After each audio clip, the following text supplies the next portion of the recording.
All right, and we are live here for the Steelers Depot live stream on June 8th. Let me try to pull up the stream, make sure everything is working fine there.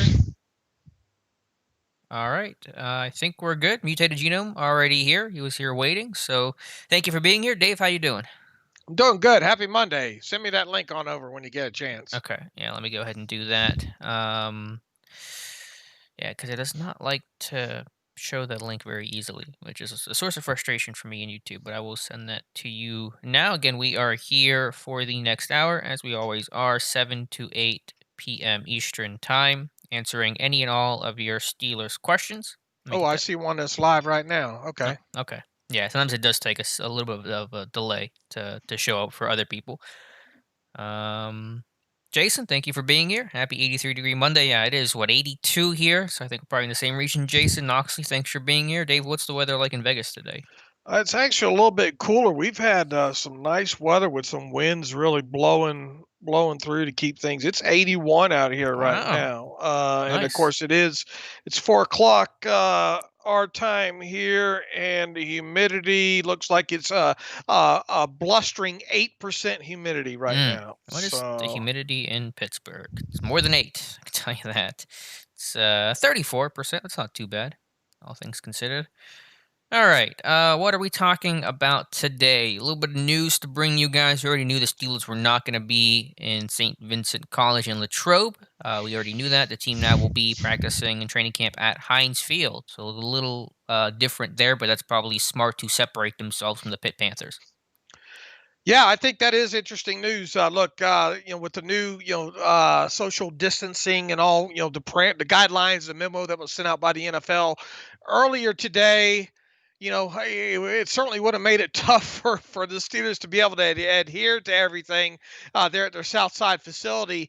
Along with sharing that with the Panthers and all like that. So it certainly does make a lot of sense for them to move it to Heinz Field. I think they have 4 locker rooms over there. One of them is theirs. One of them is the Panthers, and then 2 visiting locker rooms. Obviously, you can spread a 90-man roster out quite a bit amongst those 4 locker rooms. Have plenty of room to adhere to the guidelines, and it's obviously way too early to kind of speculate what might happen as far as practices that might be open Mm-hmm. to fans go, but at least there's a glimmer of hope of that happening with it actually being at Heinz Field as opposed to the UPMC Sports Complex. Right, because had it been there, there was no chance of there being any fans at Heinz Field. The last couple of years, they've had fan practices at Heinz Field, so potentially we'll have to see regulations, local official decisions, NFL rulings, and all that. But still not optimistic it will happen because I think it'll be pretty uniform, where the league just won't let it happen. But we'll see. Getting some hellos from the chat here. Jay Silo says, hello from Spain. Thank you for staying up for us. Jason is in Vegas. Okay. Well, then, yeah, as Dave told me, the weather ended up being the same in Vegas as it is Pittsburgh. Pablo, thank you for being here. Same with Solarverse and Grant. Solarverse from San Antonio, Texas, where I imagine it's a little hotter than 82 degrees down there. Yeah, but to go back to camp here, again, I'm bummed out by how things are going to go this year, but you want to have things be safe and secure as possible for the players and the coaches and the training staff. That is the number one priority. So we'll see. Will they even release a schedule? I mean, I guess it kind of matters, kind of doesn't. I wonder if we'll even get that information this year. If we do, you'd think it'd be coming within the next week or so because I think it Hmm. was last year. It was like June the 12th or something. They released the training camp schedule. So we'll see. I have a feeling that after Burt Lawton released that today, that a press release or announcement or some sort of schedule will follow here in the next few days, most definitely there. So if anybody in the chat has a Zeppelin for sale, uh, maybe we can send Alex up in one of those or something along those lines. But yeah, look, I mean, I think it's a little bit much to ask that there will be a lot of practices open to the public. Sure. Maybe they're still able to do, say, let's say the fan fest Right. and a night and one other night practice. Yeah. Maybe that's something to hope for. And if it is, and if that comes to fruition, then that's 2 more practices than it looked like. Hmm. We would be able to have some attendance at this year anyway. So we'll see. Yeah, I have no delusions. It will not be every practice. If we can get just one out of it, is kind of what I'm hoping for right now. Maybe later in August when things are a little bit better, pandemic wise. Someone said put me on Mount Washington and let me get some binoculars and look down. I might have to take that person up on that offer. Thank you, Tim. Solarverse says in triple digits in San Antonio. Mutated Genome with the super chat. Thank you so much. Very generous of you. Says congrats on the 3K subs, Alex. Thank you very much. By the way, would you please tell Steven Nelson to stay off of Twitter? I have the article here. Yeah, Steven Nelson is one guy who's very expressive on social media, which, hey, you do you. I got no problem with it. But made it very clear as the headline Matthew Marks who wrote here. Steven Nelson not shy about his feelings about leaving Kansas City. He was not happy there, but he seems to be very happy in Pittsburgh. So you see the tweets here. I'm not even sure exactly what he's trying to say. He just felt like he was mistreated and disrespected, and they didn't like him in the system and didn't want to pay him, and Pittsburgh did. And he's just been a slam dunk free agent, and thank God he was, because the other free agent decisions recently for Kevin Cole have not worked out well. Oh yeah, I think. Look, I mean, he was a nice surprise compared, for last hmm year. The biggest thing for me with Nelson is the consistency. I mean, Kansas City even last year, 2 years ago, I should say. I mean, he made some big plays there, but he was targeted a bunch. Which, granted, the teams had to throw on the Chiefs a lot because they were down big in games. It became a lot of shootouts, but they were just a lot of feast famine, as many bad plays as there were big plays. And last year, it was just all positivity. I mean, he actually didn't have as many big plays, only the one interception, but he was just very consistent. And so that was the thing that surprised me the most about Steven Nelson. Well, the year before, he was the highest targeted cornerback, I believe, in the hmm league. There with the Chiefs. And look, I sound like a broken record at times, but pass rush and coverage goes hand in hand. And make no mistake about it, the Steelers had a very good pass rush last year. And obviously, you throw Minka back in the back of a nice looking secondary there, and some decent linebacker play throughout the year on top of it, and that's all kind of the byproduct of that. Now, look, could he have made more plays? Well, he wasn't targeted very much anyway, hmm So you get to in order to make plays, you got to be targeted more. So it is quite surprising to see him go from kind of the league lead in being targeted to way low, hmm as low as he was last year. What was it? 40? What was the number? 40 something I can look up targets? what our charting was. It doesn't always match. In fact, it does not match what other sites like PFF have. But it was a low amount, regardless of what site you look at. Let's see. Nelson was targeted. Scroll down on my charting. 44 times, which Okay, yeah, I thought that was right. yeah, pretty low. And again, other sites will have it higher, but I think even places like PFF have a relatively low amount. Well, I don't. I know neither of us probably know the answer to this question. How many sacks did the Chiefs have in 2018? Just to go back to your point of rush and coverage going together. Be curious to know the answer to that. I'll have to look that up. Yeah, while you do that, here again, feel free to ask your questions. Dave and I are here till 8 p.m. Eastern Time, answering any and all Steelers questions. I know it is pretty quiet in the offseason right now. Chad, with the super chat, $20, no comment, but thank you very much. Dave and I certainly appreciate the contribution. Duck Swagger, Alex says, Alex, I just started watching Game of Thrones. You remind me of Sam in a good way. Well, Duck, there were now two people that had not watched Game of Thrones. Now there's one, because I have not. So I will take the compliment. I'm not able to get the reference. That's probably pretty common if you listen to the podcast, but thank you very much. I, Um, I've never watched. I haven't seen a okay. single episode All right. of Game of Thrones either. So you're not alone. And there are 45 sacks by the Kansas City It's a defense pretty good last year. number. Last year or 2 years ago? Last year. Okay, what about 2 years ago when Steven Nelson's final year? I'd be curious to know that number. Okay. Just to compare and contrast, because as you said, Russian coverage goes together, and certainly when the pass rush gets home, as it's done for Pittsburgh for the last 3 years at least, then your coverage does look better. Nelson was good regardless of it, but I'd just be curious to look at the number if maybe the they Chiefs were like, they go ahead. they actually were tied for the league lead. Remember, they were tied with the Mm, league lead with the Steelers with 52 in okay. 2018. Well, then I guess we can't use that as the reason. But regardless, I think Nelson just playing in. I think the Chiefs ran a lot of man coverages, so I can't find out the reason. Maybe just fit well in Pittsburgh. I don't know, but it's working, so I'm not too mad about it. He was targeted like four times, three True, three times more. right. In Kansas City. And I've always viewed that. I know people use that stat a lot. I always viewed that as you were on the Chiefs, you were the top corner on Kansas City. They were always up on teams, big shootouts. He got targeted a lot because of circumstance, not because he was a poor player. That's how I've always viewed it. Swiggy Gaming, how do you feel about Kareth White? Seems like the man always made plays with the little carries he had. Yeah, he brought a breath of fresh air last year, but when they drafted Anthony McFarland, I mean, it felt like White's path to make the roster is pretty slim at this point, unless it's an injury. Still just know very little about him overall, Hmm. and I think it's kind of obvious with the addition of Anthony McFarland. It's going to be extremely tough for a guy. Not saying that he can't. It's just going to be, he's probably going to need some help. I think Yep. to potentially make the roster. And heck, he can up his value obviously if he can be the kickoff returner or something along those lines. Hmm. I agree. Noxley says the defense was awesome, but is there anything they can improve upon next season? Dave, I'll start with you. Anywhere you'd like to see this defense improve? Wow. Just some fits against the run, Yep. obviously, I think. Especially inside. We saw Devin Bush, go through some growing pains, I think, in that area last year. There were certain times where they could have been obviously better against the run. Heck, you go back to that game against Seattle, right? Hmm. Certain times in that game were costly for them not being good against the run. Or And I containing Russell Wilson, just gap r- integrity.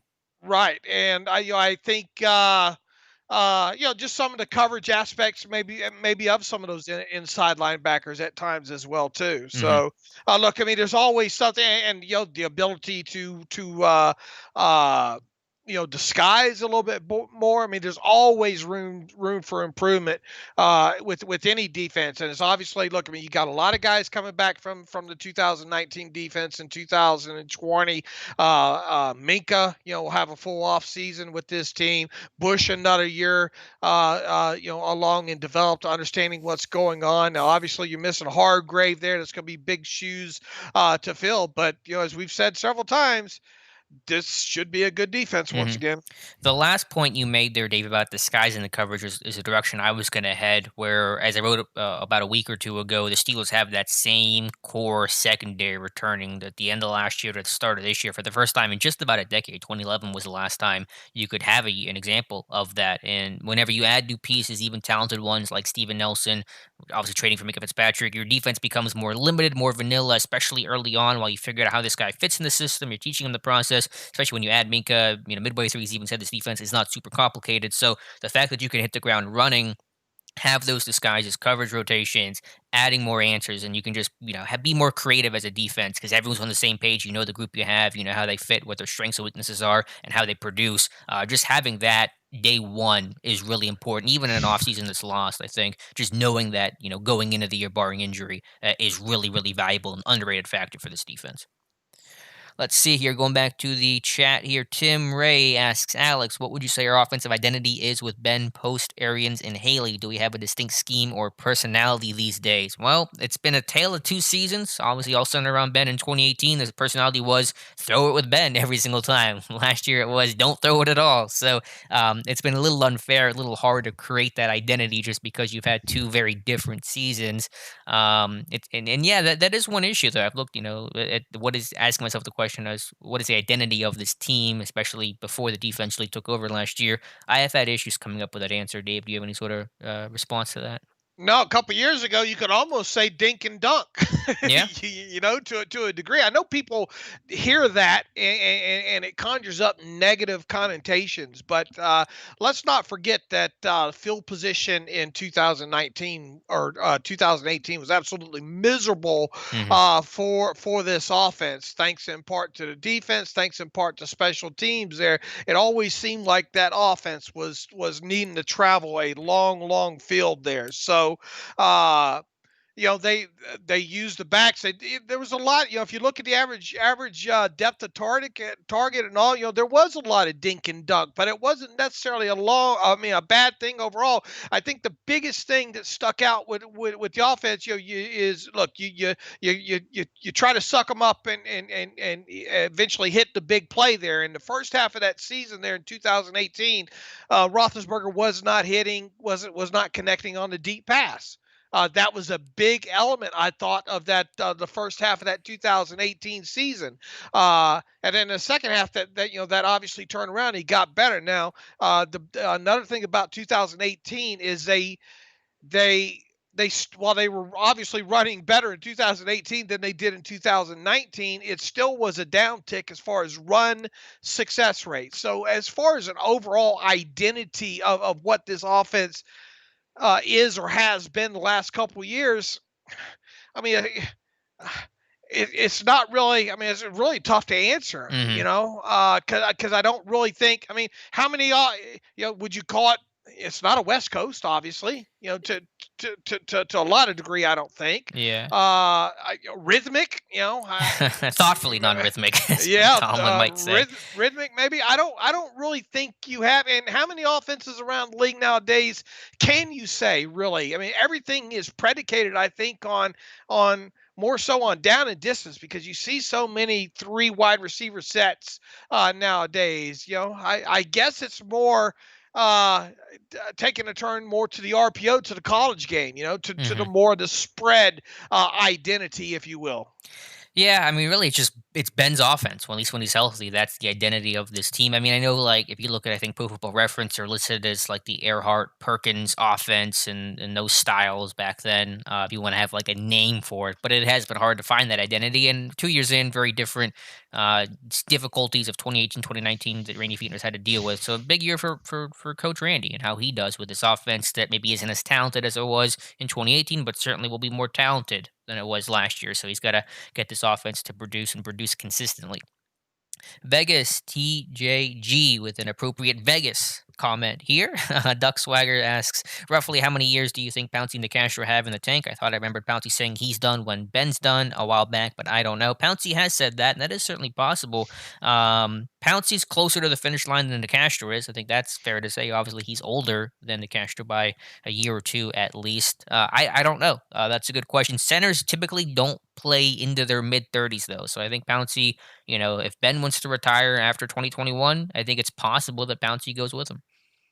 I think it's very possible that we're seeing the final 2 years of Pouncey. Yep. I really do, and I know that's kind of. I think we're going to have a question on the podcast on the Tuesday podcast in the mailbag, something along the lines of, evidently there was some speculation.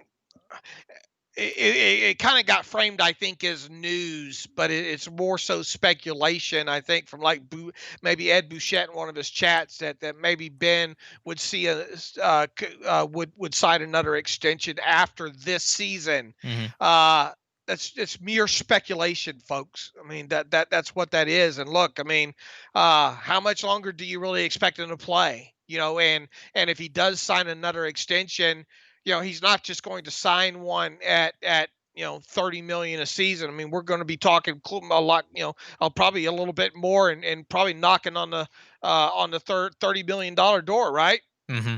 Yeah, I mean, with the comment about Ben signing an extension, I mean, those aren't even questions to entertain until you go through this year and you just see how he plays, how he feels, and where he wants to evaluate himself. So that just seems like off-season boredom speculation, to be honest. Yeah, there's nothing right now. I said 30, I mean $40 million door, not the $30 million door. Ben Roethlisberger obviously is $34 million, currently the second highest paid quarterback in the league behind Russell Wilson right now. So he would be knocking, if he were to sign another extension, you would think that he'd be knocking on a 37, $38 million Hmm. average yearly value door. And how long are you going to do that extension for? And how big a signing bonus once again? Sooner or later, I mean, he's going to probably call it the end. Now, obviously, if he wants to play and he's still playing good, that it's hard to say no, right? But Right. even so, I'm not sure after this season is the right time to do it. And you say, okay, Dave, well, if you don't do it after the 2020 season, 2021's his final season. So what do you do? Well, I think you could let him play out 2021 and then go franchise tag after that if you wanted to. I don't think I wouldn't view that as disrespectful to him. But regardless, you have to get through the 2020 season first before any kind of decision is going to be made. Hmm. And I'm not sure either side is even close to thinking about that right now. No, I don't. I think they're just focused on the here and now this year, and Ben still he's still rehabbing too. So he's obviously still got his journey to complete there before he even starts thinking about that. De Castro, I mean, I'm not sure. He could get 5 more years at least for him. Guards just typically can play a little bit longer than centers, and obviously Pouncey had that nasty, staph infection at 6, 7 surgeries that he obviously bounced back from and looks like the same player, but probably long term will take its toll on that knee. So he's obviously much closer to the end than De Castro is. Well, Pouncey was what, 2010 draft class, right? Yeah. So he's older too by like a year or two on the Castro for sure. But just the nature of the position, his injury history, probably tells you that he's got maybe 2 to 3 years left. At Castro, I would say at least 5. I'll go with. David Sullenberger, do you think Anthony McFarland has a chance for some decent playing time this year? I think Dave and I both projected around 75 to 100 total touches, including the return game. Is that the number you've been putting it at? Yeah, I think so. And to get that, he would have to probably play what 100, I don't know, 125, 130 snaps at least. Maybe Yeah, maybe 200. You yeah, know, maybe close to 150, 200, maybe factoring in the return game. If he gets like, what would the number be? Maybe the 25 touches there in the return game, and subtract that from the total. So you're now sure at 50 to 75. He probably has to play, double the snaps. So yeah, 150 offensive snaps, I would say, to get to that total number.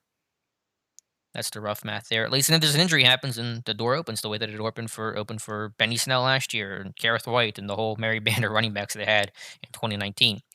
Vegas TJG, 100 catches for Deontay this year. I think that's a little rich just because the ball is going to be spread around enough between the tight ends, McDonald, Ebron, Deontay, Juju, Washington, the backs like Connor and Samuel. So I think 100 is pushing it a little bit for Deontay, but I think he'll have a very good year. yeah. Look, I mean, is it possible? Yeah, Hmm. but that's a little strong, I think, for me. I mean, Yeah. I think if he can hit in that 80 to 90 range, I think it's perfect. Yep. If he hits the 100, then maybe something's happened to somebody else. Yeah, my projection's in that 75-ish range for Deontay, maybe a little bit extra on top of that. Gaming with Jackie, do you think we can beat the Bills? Sure. I mean, they came so close to beating Buffalo last year with Duck in that game, still came down to the wire. So Bills are a good team on the rise, but Pittsburgh's certainly capable of beating them. And that's a game much later in the season, isn't it? Yeah, that is, I think, the same week as last year, which was what, week 15? I forget, another night game. So very similar to last year. Yeah, that'll be a good problem to talk about closer to that date. Mhm. Absolutely. Javi S. In a hypothetical fall of the salary cap for next season, who would be the hardest player, I assume hardest player, in order to resign? Juju, maybe. Sorry for my English, guys. That's all right. Get the gist of your questions. Basically saying if the cap does not go up, even if there's a decrease of the cap, I know you think that's unlikely to happen, but just if there are big cap issues, unexpected cap issues next year, how do you think that changes the landscape of their free agency plans? Javi, I apologize for my English as well too. Yeah, no judgment here. We got some glass uh, houses at Steelers Depot. yeah. Look, Javi, I'm not sure if you're able to read the post about Cameron. You want to pull that up, the Yeah. Cameron Hayward post Yep. from today there, and I probably stepped on a few virtual toes today. That's a specialty of mine to do anyway. Not the first time. Yeah, not the first time there, but so much quote unquote crap, if you Oh. about Cam Hayward and the salary cap this past week.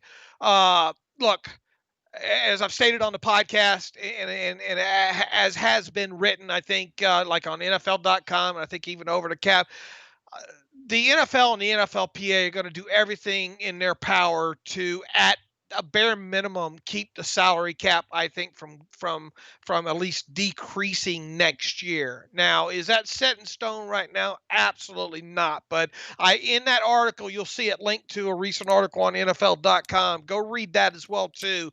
I really think that, and look, right now there's no hurry to do anything. You still got a little bit more than a month in teams report to training camp. That gives you another month to sit back and look at the potential impact that the coronavirus and all might have on revenues for the 2020 season. It offers you more negotiation time to work out some sort of plan where maybe you borrow from future cap years, or you create some sort of stair step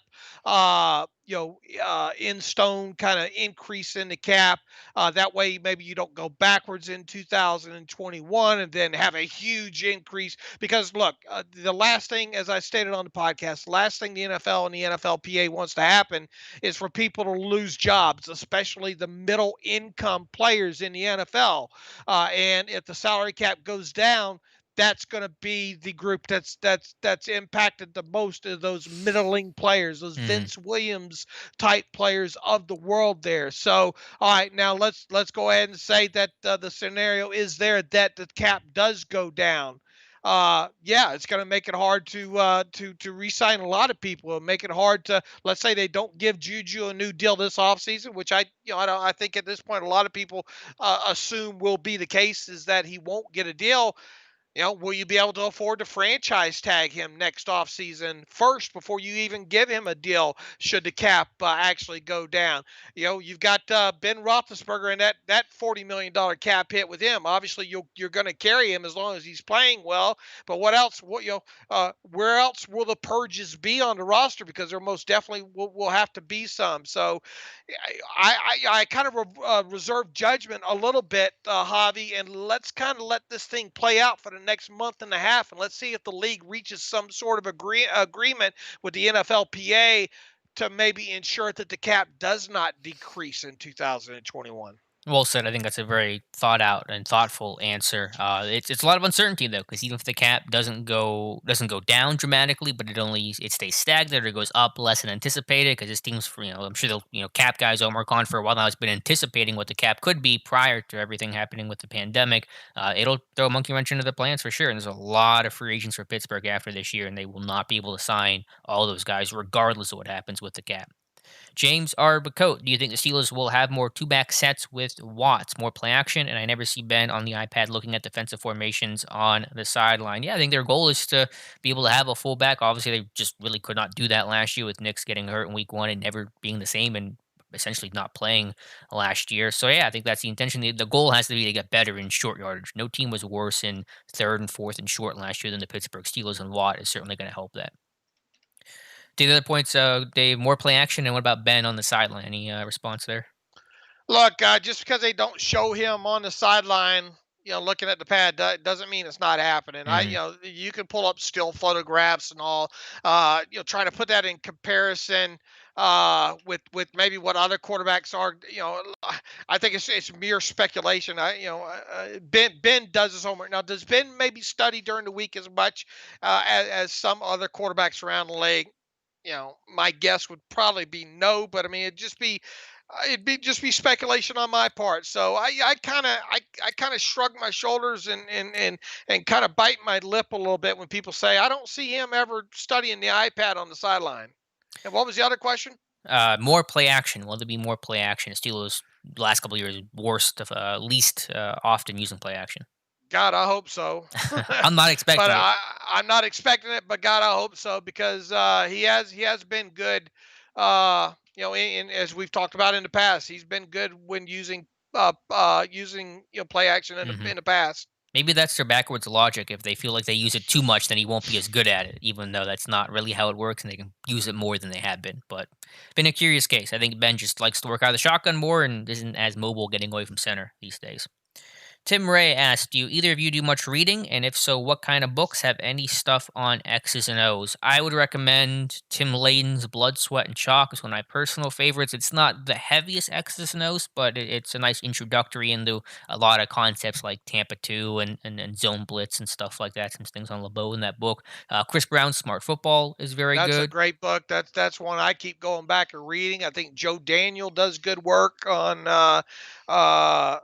some of his Mhm. podcast and website and past. And what's the other one? This Pat Kerwin's Keep Your Eye on the Ball. Yeah, You that's a like that that's one? a good kind of basic book to read. Okay. Overall, I kind of view that more towards this, kind of the beginner into X's and O's. But yeah, I mean, look, just Google around, and yeah, I try to read as much as I can. There's a lot of good clinics Hmm. on online, and if not online, you can usually buy the DVDs.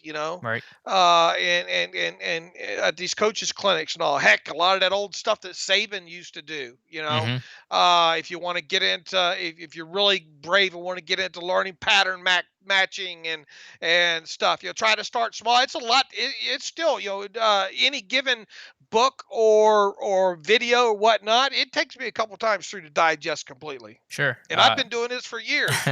Absolutely. I mean, I would look at some of the you can buy the Nike coaching manuals and clinic stuff that get put on paper after they're presented. So you can buy those for like $30 or something, and that's a good resource as well. X's and O's Labs is another place that I really X's and like a O's lot. Labs is the other one I couldn't Okay. remember. And look, I mean, just owning a subscription to Game Pass in Hmm. itself, and making yourself go through and try to work out some of the stuff yourself, and try to get a grasp of at least knowing what you're looking at personnel wise, information wise, and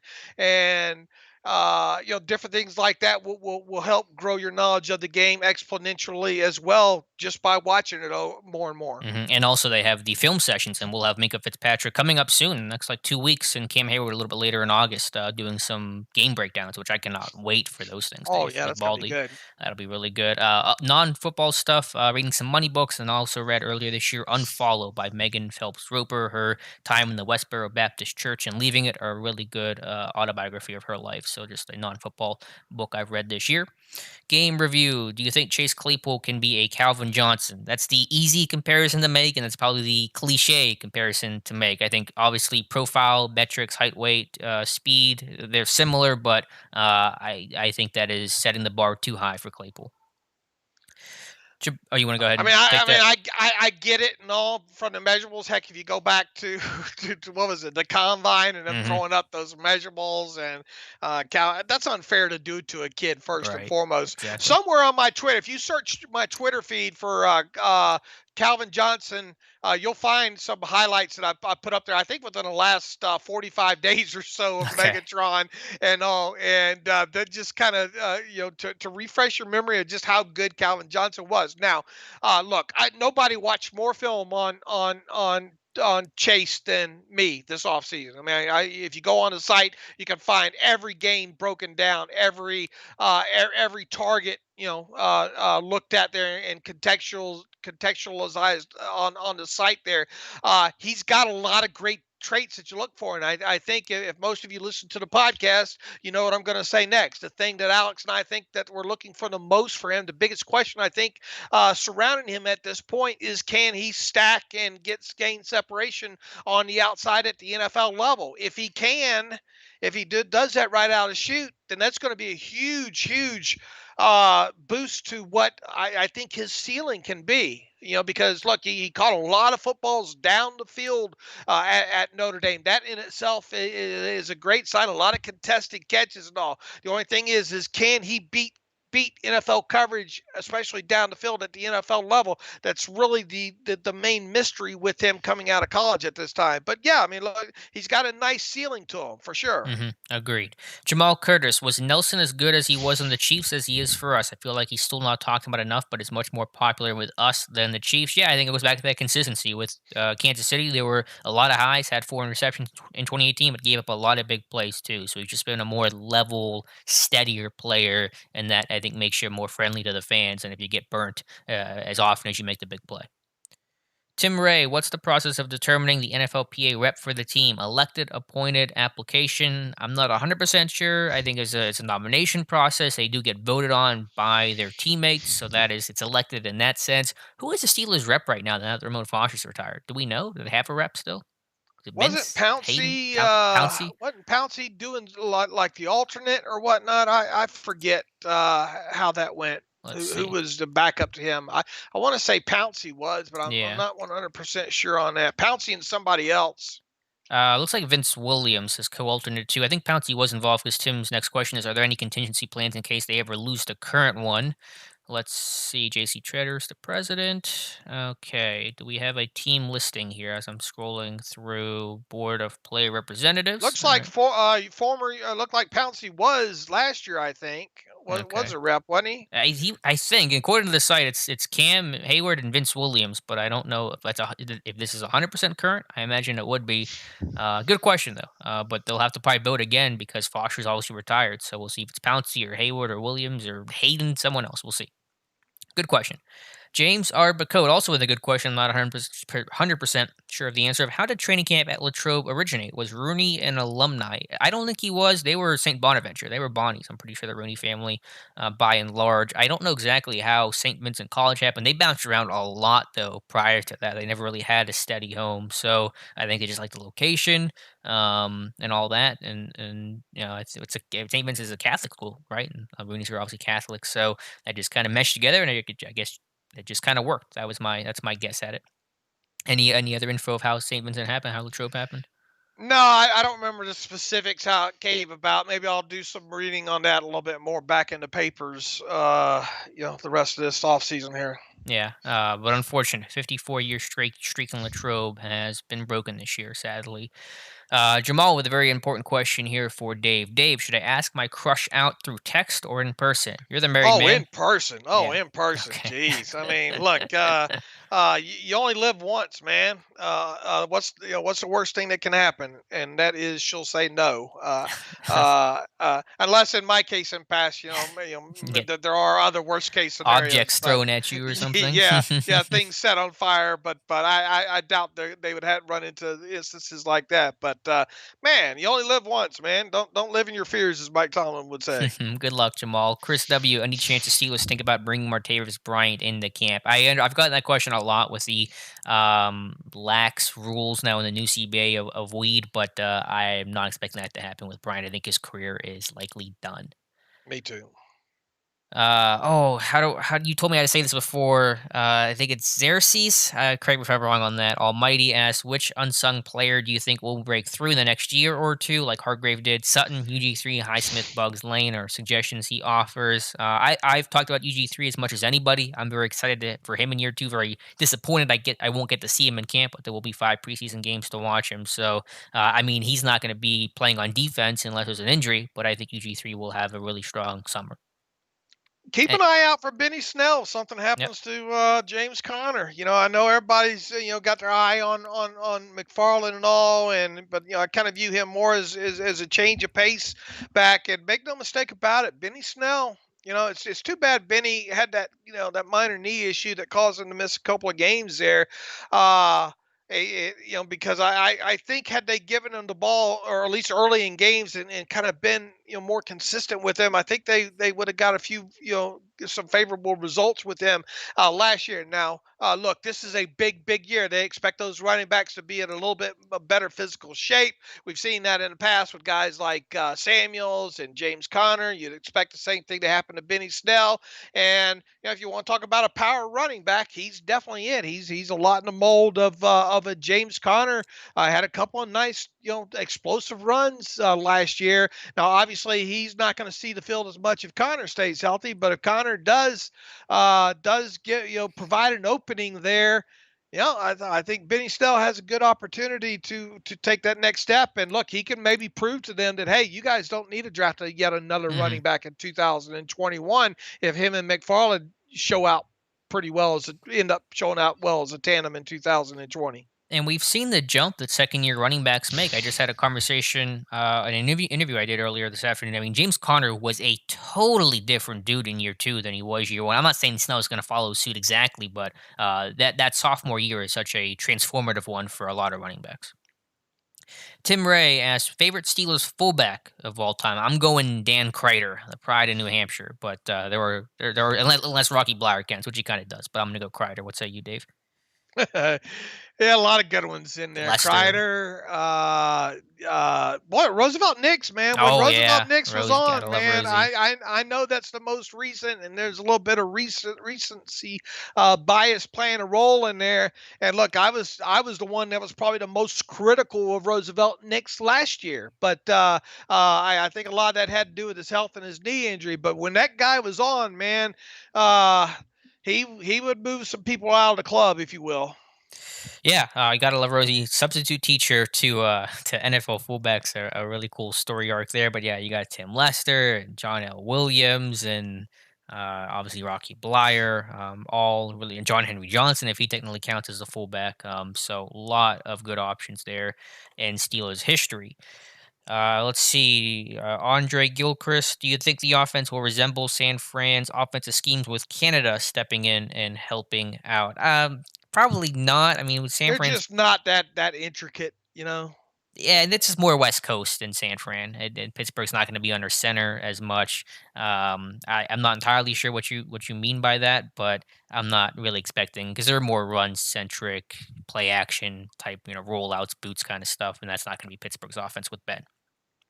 Ernest Grice, who's going to be the starting receivers with all the talent? I think it's pretty clear the starting three are Deontay as your X, James Washington as your Z, Juju in the slot. I think that's probably universally agreed upon right now, barring any sort of injury.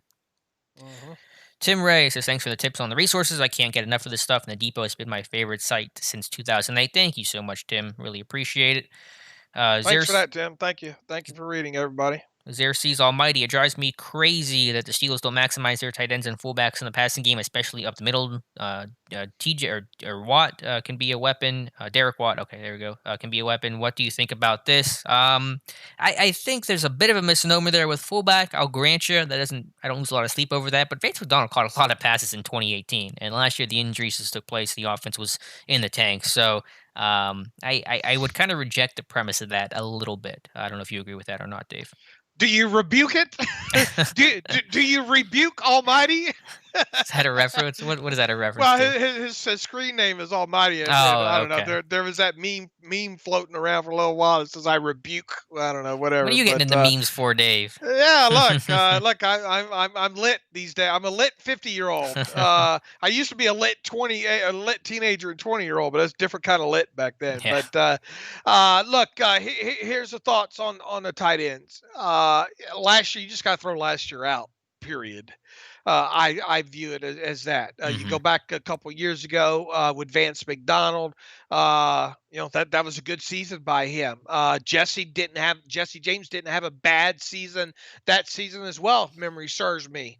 In 2018. Now, what are you going to get when McDonald and Ebron? I don't know if you're going to get the same kind of production that you got out of James and McDonald in 2018. And heck, I'm not even sure you're going to see those two guys on the field as much as everybody maybe speculates right now. As far as Watt goes at fullback, I get it. I mean, can you do some stuff with him out of the backfield and in the passing game more so than probably what you were able to do with Rosie? Absolutely. Even so, what is that more going to look like? Mhm. What's more than two targets? Yeah. You could quadruple it, and it's still probably it'll still be under 10. Don't don't think that you're going to see a lot of that overall, I guess is what I'm saying. When Watt's going to be on the field, it's probably going to be mostly as a fullback. Yeah, they'll probably throw to him a few times out. Look, I'd like to see him on a wheel. I love the fullback on the wheel route. The wheel route's undefeated. Mhm. But even so, I'd kind of temper my expectations when it comes to Watt. And obviously, you're not going to see him in a full-fledged tight end role. It's just not he's not a guy that you're going to attach to the line of scrimmage. You're going to use him more H back occasionally and as a true fullback. And yeah, they'll use him a little bit, I think, in the passing game, but maybe not as much as people expect. Yeah, using a fullback in itself in today's day and age is considered a win, and unless you have some sort of rare athlete like Kyle Juszczyk in San Francisco, not going to be used a whole lot in your offense outside of blocking. And he says it's Xerxes, by the way. So I got the second part of that right. I'm going to forget that though, so I'm going to apologize in advance. Doug Sports, which NFL rookie from 2020 would you say has the least percentage chance to make the roster? I'm going to assume you mean in Pittsburgh. And that would, I think, be easily answered by Carlos Davis, the last pick. But the defensive line's pretty much set right now, I would say. Yeah, what defensive line? Yeah, Yeah, I mean, would that is that the rookie that has the biggest battle to make a roster or make the Steelers 53 man roster right now, Dave? yes. Okay, I think we would all agree on that. Papa Beano's 21. What would you put the Steelers Super Bowl odds at? Example 10-1, 15-1, etc. Dave, you're in Vegas. You're the gambling man. What would you put it at? Look, here's the thing. Who are the top teams right now that can compete for the AFC crown? I think Kansas City is going to be on the top of everybody's list. I think Baltimore is going to be up there, and Tennessee, I you took think Tennessee in? I think that's going to be a competitive division over there. But yeah, I can see Hmm. Tennessee coming out of that. I don't really view them as maybe a top three team though. I Yeah. really think the Steelers have the opportunity to be a top four team in the AFC this year. So with that. I think they. I don't know. I'd give them something along the lines of 10 to 1 or 12 to 1 at least to make it to the Super Bowl. Now winning, look, yeah, everything comes down to one game, right? Hmm. So anything can happen in that one game. But from where I sit right now, assuming everything continues to go okay with Ben, and there's no serious injuries between now and the start of regular season. Once again, I think at worst this team is a 10-win team at worst, and could they win 13? Could they win 14? Yeah, I think so. I mean, they're not going to spend a lot of time on airplanes this year, and a pretty favorable schedule, I think, overall. So, yeah, I'd put them at 10 to 1 odds to make the Super Bowl. Yeah, I think around 10 to 15. I'm not even sure what the source is here. This is from ESPN. They had it at 28 to 1, but I think this was before the draft, whatever that counts for. So, yeah, I think 15 to 20 to 1 is probably pretty good odds, but I am not the gambling man, so my answer's probably pretty uninformed. Well, he asked the odds that I would give him. Right. No, of So, course. Yeah, I'm just looking at just what some of the odds makers are saying, but of course your answer can be different. Play Dead 523. Can Cam Sutton play some safety? He's done some stuff in rotational things where like if Fitzpatrick might come down and he'll rotate Sutton deep. He's never really played true safety in terms of like that's his actual position outside of some camp practices and stuff. But I imagine in an emergency situation he could. It just hasn't happened a whole lot outside of just coverage rotation and disguising. Snowman, when do you see the Steelers signing their draft picks? Before camp, and it's hard to really tell you anything more detailed than that. Dave, any other thoughts? yeah, as soon as they look this, I think how this memo that came out today ultimately plays into things. The Steelers are not the only team right now to not have signed any other draft picks. Now that list is obviously shrinking a little bit. I think there's at least like 7 or 8 teams, maybe Hmm. even more than that. I forget the last time I counted it up of teams that have signed zero draft picks so far. A lot of them want to get these guys in and make sure they give them a good physical and all, and indoctrinate them properly and all like that. I think you're going to start seeing that very soon. They'll obviously have all these kids signed because of the slotting system and all like that. That's part of the CBA and all prior to camp getting underway. So don't be surprised. Maybe even by the end of this week or the beginning of next week, you start hearing. So I think as soon as these guys can start hitting the facility, Hmm. that's when you're going to start see these deals get done. Yeah, and the dominoes will fall pretty quickly given the CBA structure of all these rookie deals being slotted. Tim Ray, if you guys played in the NFL, what position would you play? I think I'd be left bench and Dave, you'd be right bench. Or you can take left, I can take right. What do you think? I'd be I don't know if given my druthers though, I would like to play fullback, There you but go. yeah, those I would be at 50 something years old. I don't think I think that dream's gone. That and I had to give up my softball career because of my ankles. I think it's been a decade ago now, Mm. but yeah, I just got I was too hard on my body and it broke down too quickly. Now, when I was in high school, I was a defensive back. I played strong safety. There you go. Any who was your football idol? Do you have any Ronnie Lott? I'm not even sure what the time frame would be. No, I mean, look, going on through high school and all like that. I mean, a lot of my football heroes were from my youth. Obviously Steelers, Joe Green Mhm. and Franco and Swan and Stallworth and Bradshaw and Blyer. All the big name and Lambert, of course. All those Any guys any from. non-Steelers that you really looked up to or really, liked? Uh not no, not No. none, no, Okay. not really.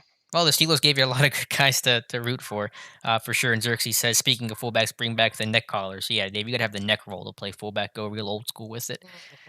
Mhm. James Arborcoat, rate AFC North defenses 1 to 4. That's a good question. I would say Pittsburgh narrowly over Baltimore 1, Baltimore 2, and then 3, 4. Yeah, I'll go Cleveland Bengals. That's what Papa Beanos has. So that's how I'd rank it. Steelers, Ravens, Browns, Bengals. What's That that? I Defenses? Yeah, AFC North defenses best to worst.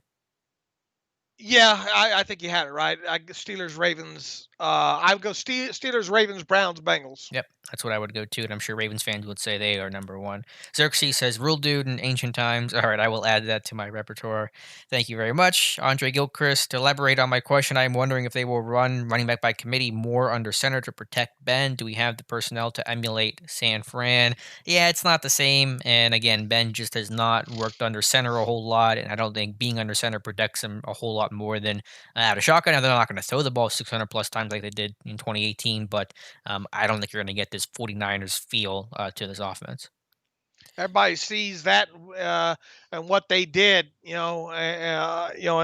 think that that it's going to be a copycat with a lot of that stuff. Look, Ben's pretty set in his Hmm. pretty much set in his ways. Now, will they hopefully add some wrinkles and all with the introduction with Canada? Some more pre-snap motions and stuff along those lines. Yeah, I think you're going to see some new wrinkles there, but. What this comes down to is can they run on first down if in opportunities that they do run, and can Ben throw the football down the field with some regularity and then be able to get explosive plays on offense, and can the defense provide the offense some good field position as opposed to what happened in 2018. Jamal Curtis, is there a certain play that you can predict the Steelers always run by formation or just that they run a ton, such as that Xavier Grimble fumble play versus Denver where the tight end sneaks out and is wide open? That's a good one. We noted they ran a lot on second and long last year to the bane of both of our existence. I would say they've run a lot of Hank on first down, especially under Haley, but still some under Feetner. Hank concept is just a curl flat combination to the left and right side with a tight end running a Hank route, a 5 yard over the ball route over the middle of the field. So that's one that comes to mind. Anything else that comes to They mind for you, Dave? some Yankee concepts got pretty easy to identify last year, I think. Yeah. Think about was it Deontay Johnson's touchdown? I forget what game. Cincinnati. What I game think was that? I'm trying to remember if it was Cincinnati or not. I think so, but in certain I think second down and first down situations there, it got where it got pretty easy. I think at times to predict maybe a few concepts here with the Yankee concept Hmm. down the field. And also power, of course. They're always a power team with the Oh yeah, Castro bowling. now as far as knowing whether or not that's a When? Right. tip off pre-snap, Sure. you Harder. don't want to be able to see a lot of those things unless a lineman tips it off or something. But if they're, yeah, I can't predict it on a, they're going to run on this play, but when they go 22 personnel fullback in, often it's going to be a power with the, counter off with a backside guard and fullback pulling across. Chris W., I know you guys like Benny Snell, but I really think he's too slow. And I think this year is Edmonds' brothers last year in Pittsburgh. So you're saying that's Trey Edmonds last year or both Edmonds' brothers? I don't think it'll be that for Terrell, but Trey, I think, has a very uphill battle to make the roster. Yeah, Snell. Again, we'll see if he drops some weight this offseason, get faster, more explosive. That's what most of these backs have done. But I think they just like his workhorse and competitiveness. And in fact, Mike Tomlin said as much just a couple weeks ago. Ernest Grice, do you think they will go double tight end with McDonald and Ebron? I know you're kind of against that idea happening, Dave. Two tight end sets with both those guys. I cringe to think about heavy usage of that because mainly because McDonald's not the same blocker he was during that first season that he was in Pittsburgh.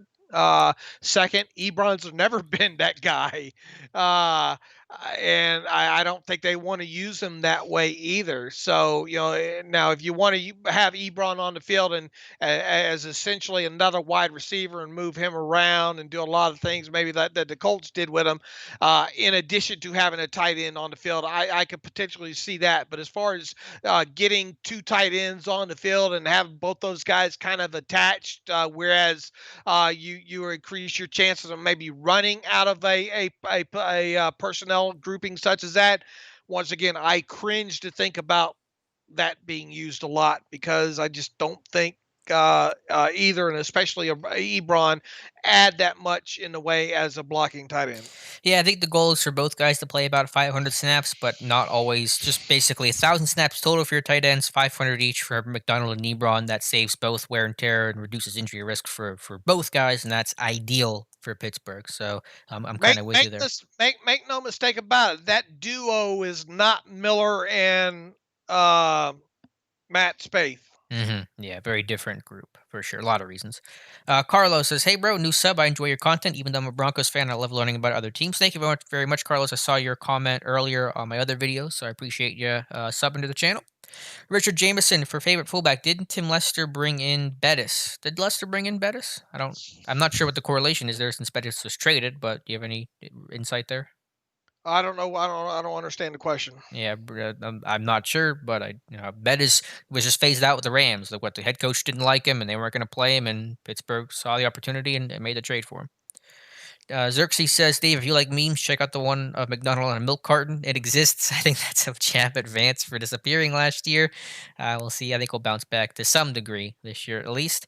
Papa Beano's Tyson, and how do we say his last name, Dave? Alu Alu? Is that what we're going with now? Alu alu. Alu. Alu Alu or Chris Wormley for starting no stack. I personally would put Tyson Alu Alu, but I want to know Yin's thoughts. It seems like the way that basically everyone's framed this so far, Tomlin, Colbert, and even players, it's going to be Alu Alu and Big Dan fighting for that battle in the middle, not Wormley.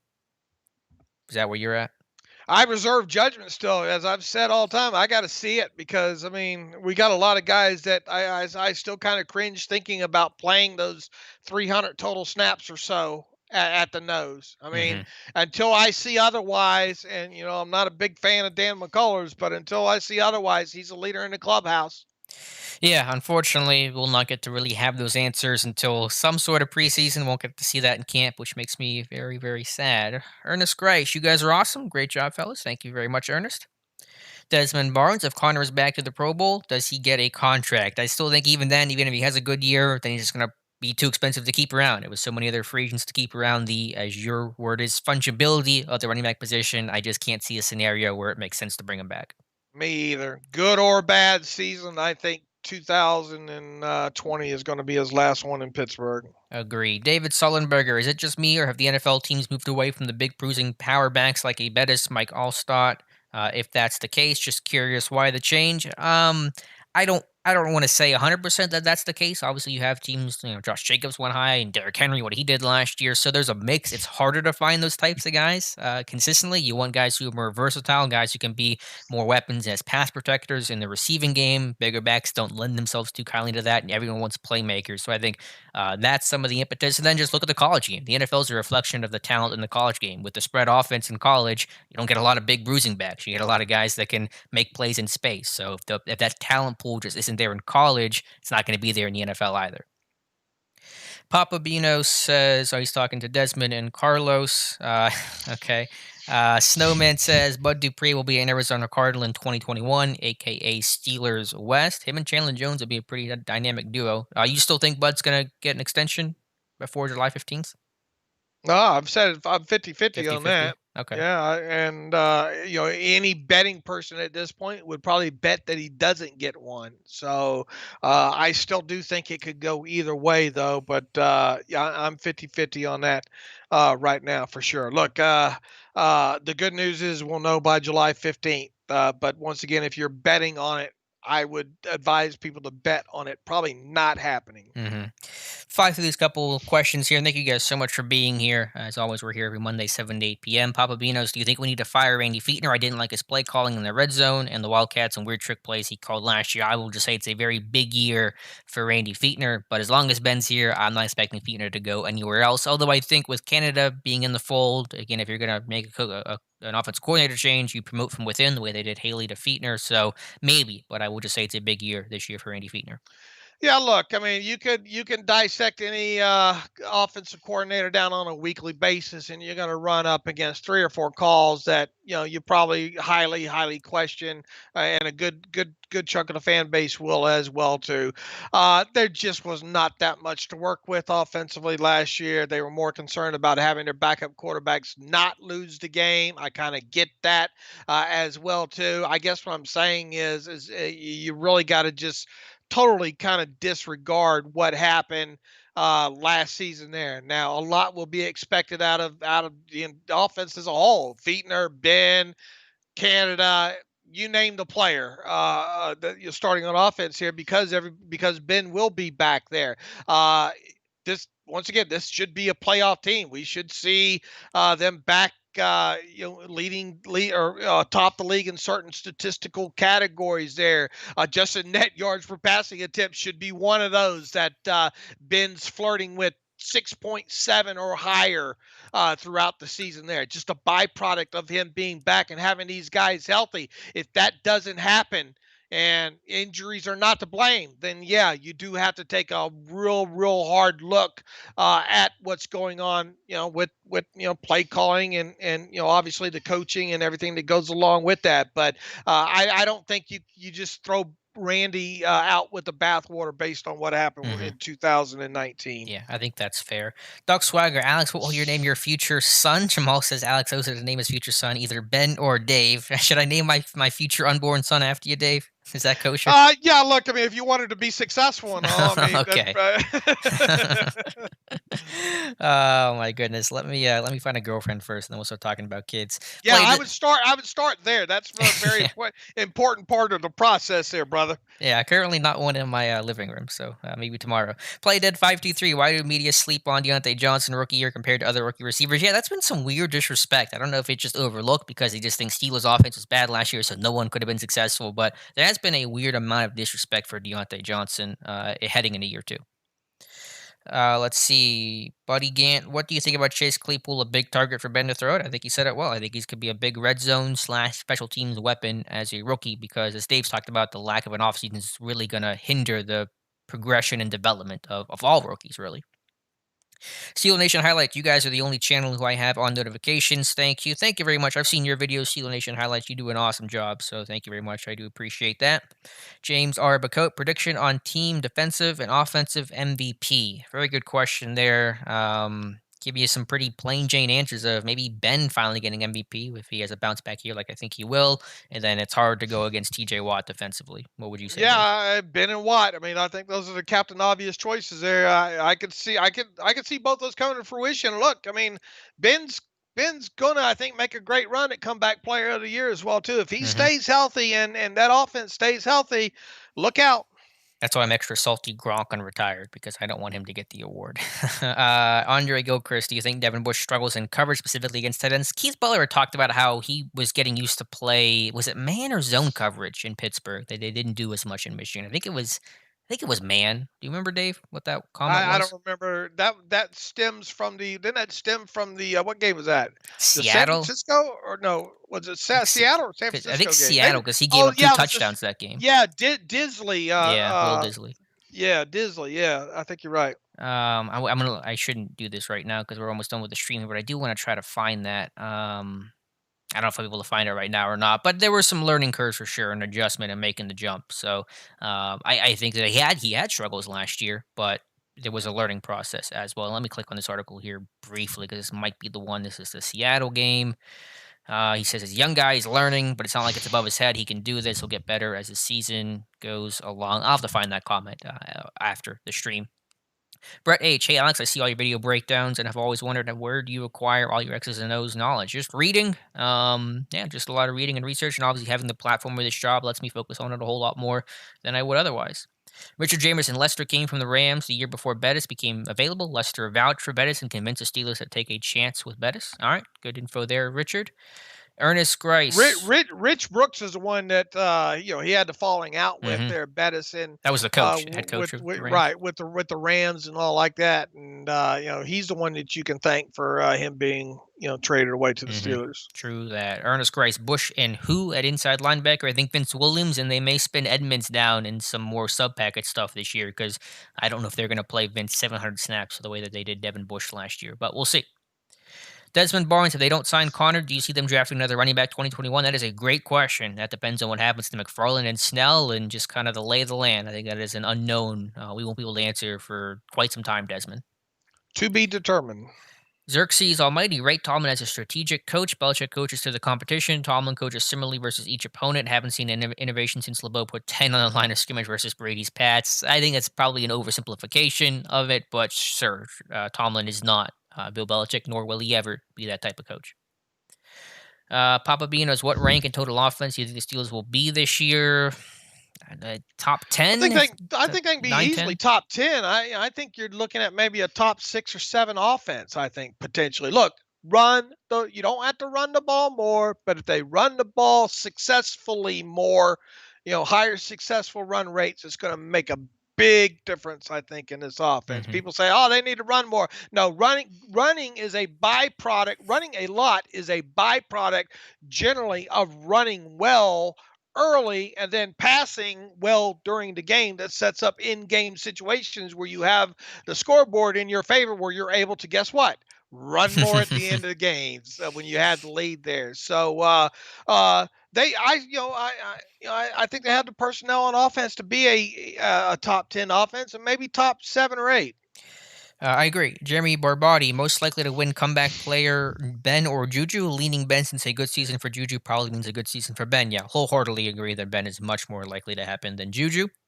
Todd Christian, Steeler Nation, do you believe with what was done in our division, do you feel as though we still have the firepower on defense to keep up? Sure, I certainly do. I think they have the best defense in the North and one of the best defenses in all of the NFL. So it'll be tough. A lot of weapons in Cleveland and Cincinnati and Baltimore, but I think this defense stacks up as well as anybody. Yeah, barring injury, you hate to keep that, but even so, look, even the depth, they've got some experienced guys coming back in 2020 that were depth players, and at some point, you're probably going to have to call on a few of those players and having that continuity, especially in a season like this with not a lot going on, learning wise because of the virtual off season. I think that's going to play huge. So yes, I have higher expectations for the defense this year than I do the offense. All right, last question here. Then we're going to wrap things up. Brett H asked, "Dave is correct, or it should less of a question, more of a comment. But Dave is correct. Rich Brooks made one of the dumbest moves in history by making Jim Everett the focus of their offense and made Bettis a fullback." So yeah, agreed there. And the Rams' loss was a Steelers gain. And you had the clip there of Bettis's first game back versus the Rams, and he ripped off that 50-yard touchdown, and he just kind of showed had a big game that game. Steelers win, and just kind of showed the Rams had made a mistake. All right, guys, that is going to do it for the live stream today. Thank you so much for being here. Dave, thank you for being here. We'll have the podcast tomorrow on Steelers Depot. And of course, we'll be here every Monday from 7 to 8 p.m. So, Dave, thanks again for being here. I appreciate it. Yeah, if you guys have questions that you want, didn't get answered today, want answered on the podcast, the terrible podcast at gmail.com. Fire those over tonight, right now, after you get off the machine. And we'll try to fit those into the show. Thanks for everybody for showing up today. Peace and love to everybody. All right, guys, thank you so much. And we will talk